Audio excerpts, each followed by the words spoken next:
اعوذ باللہ من الشیطان الرجیم بسم اللہ الرحمن الرحیم وَيَعْبُدُونَ مِن دُونِ اللَّهِ مَا لَمْ يُنَزِّلْ بِهِ سُلْطَانًا وَمَا لَيْسَ لَهُم بِهِ عِلْمٌ وَمَا لِلظَّالِمِينَ مِن نَصِيرٍ صدق اللہ العظیم۔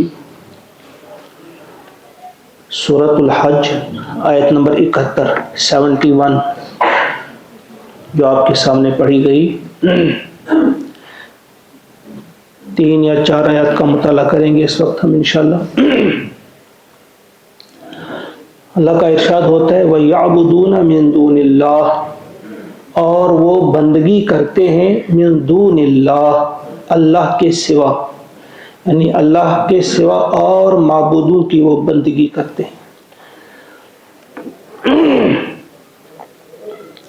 کیسے معبودوں کی؟ ما لم ينزل به سلطانا، جن کے بارے میں اللہ تعالیٰ نے کوئی دلیل نہیں اتاری، کوئی سلطان، کوئی سند نہیں نازل کی، ایسے معبودوں کی وہ بندگی کرتے ہیں۔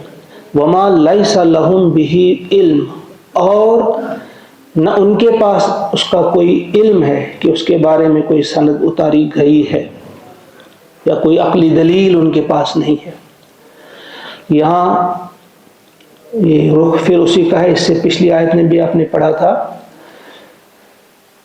رخ مشرکین مکہ کی طرف ہے، اور اسی حساب سے آج بھی اگر دیکھیں گے آپ تو ایک کثیر تعداد جو ہے وہ اللہ کو چھوڑ کر اور بتوں کی پوجا کرتے ہیں اور معبودوں کی پوجا کرتے ہیں۔ فرمایا ایسے معبودوں کی پوجا کی جاتی ہے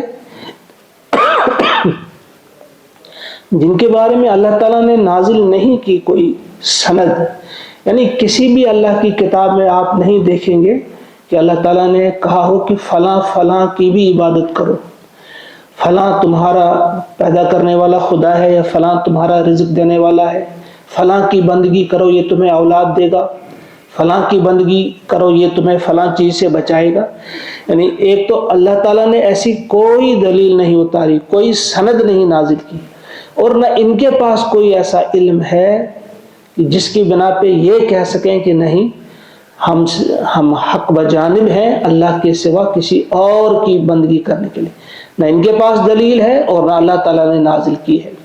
وَمَا لِلظَّالِمِينَ مِن نَصِيرٍ، اور نہیں کوئی ظالموں کے لیے مددگار، وما، اور نہیں للظالمین، ظلم کرنے والوں کے لیے۔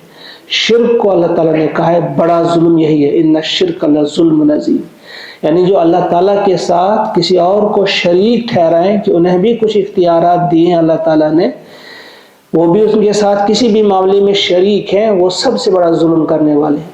تو فرمایا ان ظالموں کا کوئی مددگار نہیں، جن کی وہ بندگی کرتے ہیں وہ تو کمزور ہیں، وہ تو مدد کر ہی نہیں سکتے، اور اللہ تعالیٰ مدد کر سکتا تھا تو اللہ تعالیٰ کے خلاف انہوں نے بغاوت کی ہے، یا اللہ کو مانتے ہی نہیں، اللہ کی بات ہی نہیں مانتے، لہذا اللہ بھی ان کی مدد نہیں کرے گا، لہذا کوئی نہیں ان کا مددگار۔ وَمَا لِلظَّالِمِينَ مِنْ أَنصَارٍ، کوئی نہیں مددگار، نہ ان کے بنائے ہوئے معبود اور نہ اللہ، کوئی ان کی مدد وہاں پر نہیں کرے گا۔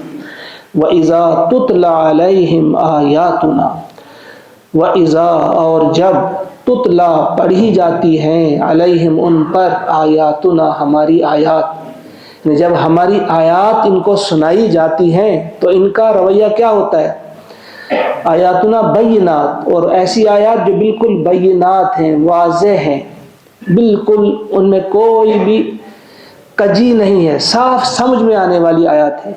جب ہماری صاف سمجھ میں آنے والی آیات ان کو سنائی جاتی ہیں، تعریف ہو تو آپ پہچانیں گے انہیں، تم دیکھتے ہو، فی وجوہ الذین کفروا، یہ جو منکرین حق ہیں ان کے چہروں کو آپ دیکھو گے، پڑھو گے، المنکر، کہ یہ کیسے ہیں، یعنی ان کی چہروں سے ناخوشی ٹپکتی ہے، یعنی ان کے چہرے بگڑ جاتے ہیں جب ان کے سامنے اللہ کی آیات پڑھی جاتی ہیں، تو ان کے چہرے بگڑ جاتے ہیں، یعنی ناخوشی کا وہ وہ اظہار کرتے ہیں، وہ اپنا منہ بناتے ہیں۔ وَإِذَا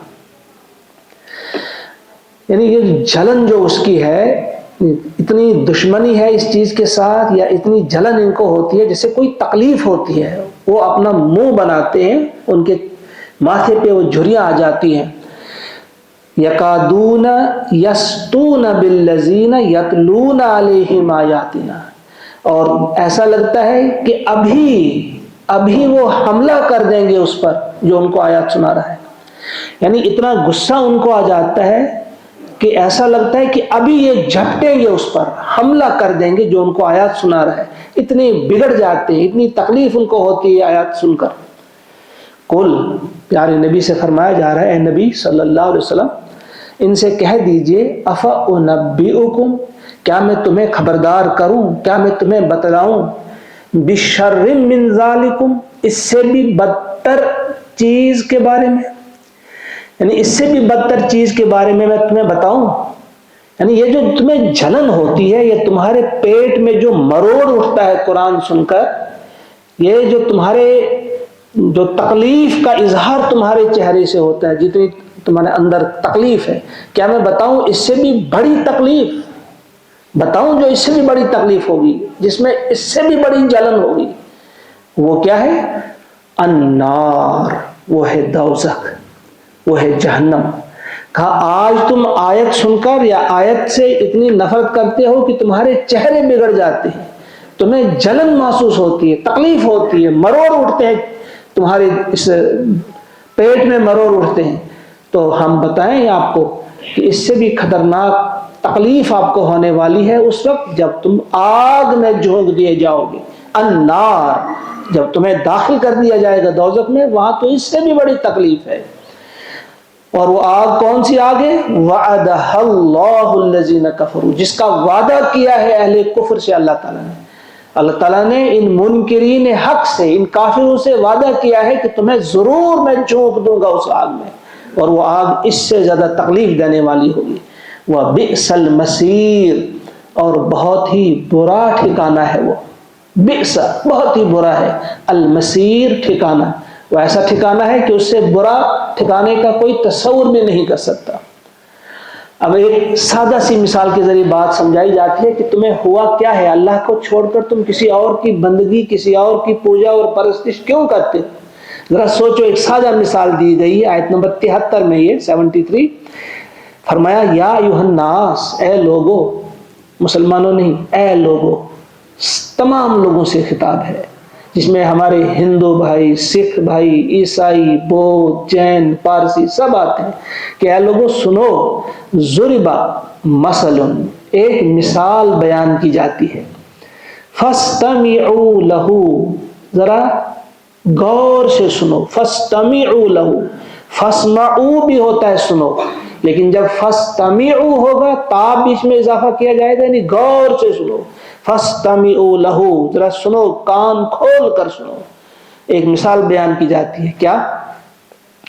ان الذین تدعون، بے شک وہ لوگ جو پکارتے ہیں، من دون اللہ، اللہ کے سوا کسی اور کو، جو اللہ کے سوا کسی اور سے مدد طلب کرتے ہیں، لن یخلقوا، جن سے وہ مدد کرتے ہیں، جن کو پکارتے ہیں، وہ کیا ہیں؟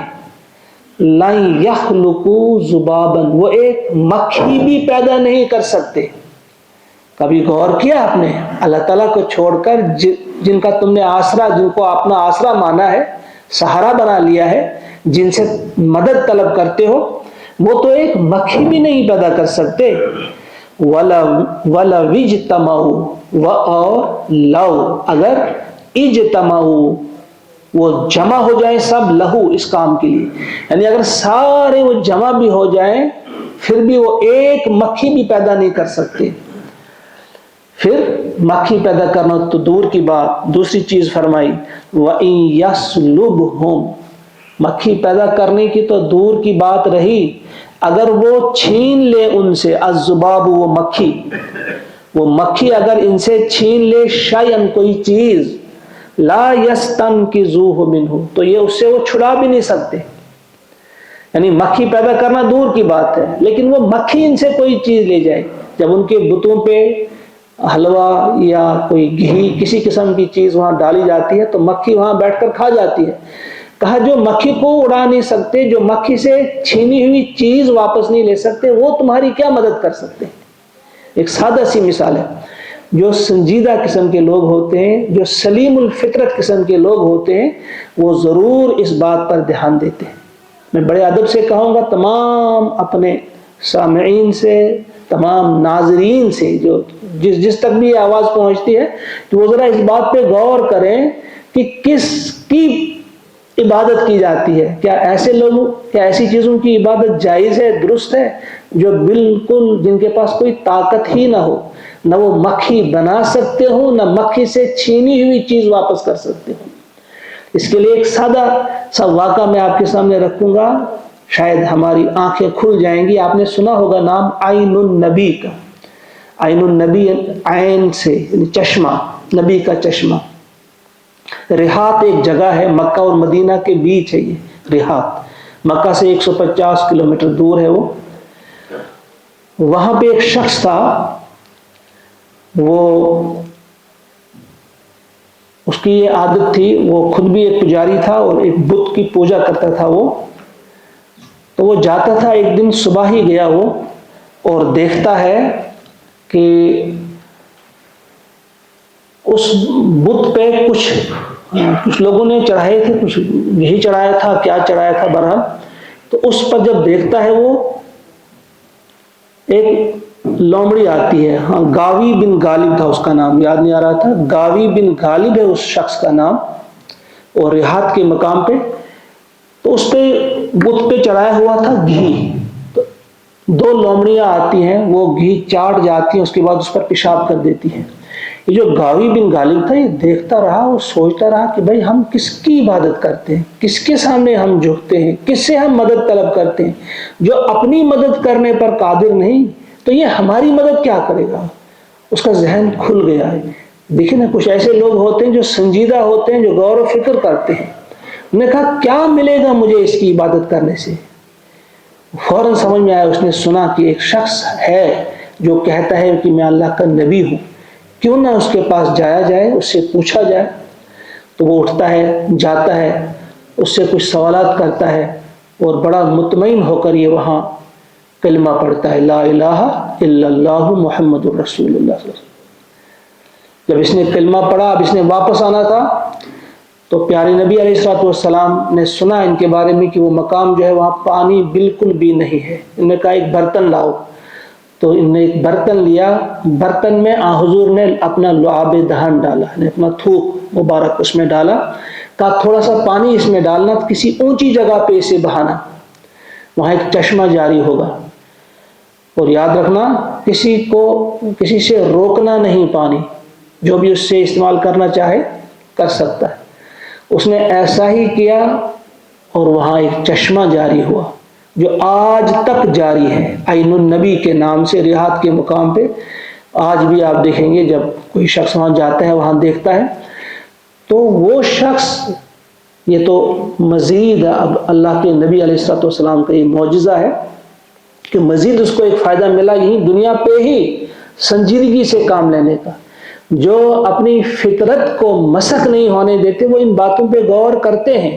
تو فرمایا کہ دیکھو، ایک مثال کے ذریعے اللہ تعالیٰ سمجھاتے ہیں، غور سے سنو اس مثال کو، کہ یہ جن کی پوجا کرتے ہیں، جن کی عبادت کرتے ہیں اللہ کو چھوڑ کر، وہ تو ایک مکھی بھی نہیں بنا سکتے، اور مکھی بنانا دور کی بات، اگر مکھی ان سے کوئی چیز چھین لے جائے، اس پر چڑھائی ہوئی کوئی مٹھائی ہو، اس پر چڑھایا ہوا گھی ہو، اس پر چڑھایا ہوا حلوہ ہو، کچھ بھی ہو، اگر وہ مکھی چھین لے اس سے، وہ واپس نہیں لے سکتے۔ ضعف الطالب والمطلوب، کمزور ہے، ضعف پودا ہے، کمزور ہے، الطالب چاہنے والا بھی، والمطلوب اور جس کو چاہا جا رہا ہے وہ بھی کمزور ہے۔ یعنی طالب اور مطلوب، اسی لیے ہمارے ذہن میں ایک بات ضرور رہنی چاہیے، طالب وہ چاہنے والا، جو ان سے مدد چاہتے ہیں وہ بھی کمزور ہیں۔ کیوں؟ جب ان کا مطلوب ہی کمزور ہے، جب ان کا معبود ہی کمزور ہے، عابد تو اس سے بھی زیادہ کمزور ہو گیا۔ اسی لیے ہم کو ہمارے ذہن میں یہ رہنا چاہیے، لا مطلوب الا اللہ، لا مقصود الا اللہ، لا محبوب الا اللہ، کوئی مقصود نہیں، کوئی مطلوب نہیں، کوئی محبوب نہیں اللہ کے سوا۔ جو بھی اللہ کے سوا کسی کو مطلوب بنائے گا وہ کبھی نہ کبھی پچھتائے گا، وہ کمزور ہو کر رہے گا، کیونکہ اس کا مطلوب کمزور وہ خود بھی کمزور ہو جائے گا۔ یہ نعمان علی خان نے ایک واقعہ بیان کیا ہے، وہ بھی ذہن میں رہے، کہ وہ کہتے ہیں کہ ایک شخص تھا، اس نے پی ایچ ڈی کی ڈگری حاصل کرنی تھی امریکہ کی ایک یونیورسٹی میں، تو اس نے وہ اپنی جو بک تیار کی تھی اس کا پرنٹ نکالا، پرنٹ آؤٹ جب کرایا 400 صفحات پہ تھی۔ جب اس نے وہ وہاں سبمٹ کر لیا اس یونیورسٹی میں، تو کسی طرح سے وہ مس پلیس ہو گیا، اس نے اس کی کاپی نہیں رکھی تھی۔ اب وہ روزانہ جاتا ہے، ان کو ملتی نہیں، کہا 15 سال تک چلتا رہا۔ وہ اس کو سمجھاتے تھے کچھ اور کرو، اب اس کے پیچھے مت آؤ، وہ رہ گئی، اس کے پاس کاپی نہیں تھی، تو وہ بہت بڑا سرمایہ اس کا ضائع ہو گیا۔ لیکن وہ اتنا پریشان ہوا کہ اسی کی وجہ سے وہ ڈپریشن کا مریض ہو گیا، وہ پھر اس کی زندگی تباہ و برباد ہو گئی۔ پھر نعمان علی خان سمجھاتے ہیں کہ اس کا مطلوب تھا وہ بس وہ جو اس کا بک جو اس نے تیار کی تھی پی ایچ ڈی کے لیے، اس کا مطلوب وہی تھا، وہ کمزور تھا، وہ اس کی دنیا بھی لے گیا اور آخرت تو چلی گئی۔ لہذا ہمارے لیے جو بھی اس دنیا میں ہے، ہم ان سے فائدہ تو اٹھا سکتے ہیں، دنیا کی کسی چیز سے ہم فائدہ اٹھا سکتے ہیں، اس کو مطلوب نہیں بنانا ہے۔ اگر ہم تجارت کر رہے ہیں، اس کو مطلوب نہ بنے، مقصود نہ بنے، وہ ایک ذریعہ ہے۔ تجارت کر رہے ہیں یا کوئی پیشہ اختیار کیا ہے، کوئی ملازم ہے، کوئی زمیندار ہے، کوئی مزدور ہے، یعنی اس چیز کو مطلوب نہیں بنانا ہے، بس وہ ایک ذریعہ ہے، کسی چیز کے حصول کے لیے ہم کچھ محنت کرتے ہیں، وہیں تک رہے وہ، اتنا اس قدر جائز ہے، اس کو استعمال کر سکتے ہیں۔ لیکن جب وہ ہمارا مطلوب بن جائے تو پھر دنیا بھی تباہ، آخرت بھی تباہ۔ تو فرمایا ضعف الطالب والمطلوب، کمزور ہے چاہنے والا بھی اور جو چیز چاہی جا رہی ہے وہ بھی کمزور، طالب اور مطلوب دونوں کمزور۔ لہذا بس یہی 3 آیات اس وقت ہم نے کی۔ اللہ سے دعا ہے کہ وہ ہمیں توفیق عطا فرمائے کہ ہم ان 3 آیات کو ٹھیک طرح سے اپنے ذہنوں میں بٹھا لیں، اور اس کے بعد اللہ وحدہ لا شریک پر مکمل بھروسہ ہمارا ہو، اور اللہ تعالیٰ ہی سے مدد طلب کی جانی چاہیے۔ کوئی اور مدد کرنے والا نہیں، کوئی اور دینے والا نہیں، کوئی اور لینے والا نہیں، اور کوئی اور اتنی محبت ہم سے نہیں کرنے والا جتنی اللہ کرتا ہے۔ لہذا اللہ ہی کی طرف ہم کو رجوع کرنا چاہیے۔ اللہم انا نسألک حبک وحب من یحبک وحب عمل یقربنا الی حبک ربنا تقبل منا انک انت السمیع العلیم سبحان ربک رب العزت عما یصفون وسلام علی المرسلین والحمد للہ۔ السلام علیکم ورحمۃ اللہ۔